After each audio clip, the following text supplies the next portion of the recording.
සුබ දවසක් හැමෝටම. මිල් පාටින් උඩේ දෙකක් පිට වෙලා තියෙනවා. එකක් කාබ්ලේටර්, මේක කාබ්ලේටර්, මේක EFI. බයිසිකල් දෙක එකයි. ඉතින් ඔයාලා දන්නවනේ EFI කාබ්ලේටර් මොඩල් වල වෙනස. ඒ දෙක තමයි ඉතින් තියෙන EFI එක ඉන්ජෙක්ටර්, කාබ්ලේටර් මොඩල් එකෙන් කාබ්ලේටර්. ඒ දෙක තමයි වෙනසකට තියෙන්නේ. අනිත් හැම ඔප්ෂන් එකම බයිසිකලේ එකයි. මේ දෙකේ තමයි ඉතින් වෙනස පෙන්වන්නේ. මේ කාබ්ලේටර් මොඩල් එකේ මීටර එක, මේ EFI මොඩල් එකේ මීටර එක. ඒක පෙට්‍රල් මීටර එකෙන් පෙන්වනවා. මේක පෙට්‍රල් මීටරේ පෙන්වන්නේ. පෙට්‍රල් නැතුනම මේ බල්බ් එක, මේ පෙට්‍රල් මීටර එකේ තියෙන බල්බ් එක ඉන්ඩිකේට් කරනවා.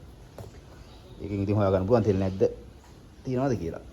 ඔක තමයි ඉතින් EFI කාබ්ලේටර් මොඩල් එකේ වෙනස. මේ බයිසිකල් නිදී ගන්නවා නම් මම ඉදිරියට අංකය දාලා තියෙනවා. මාව සම්බන්ධ කරගන්න පුළුවන්. එහෙනම් බොහොම ස්තුතියි, ගිහිල්ලා එන්න.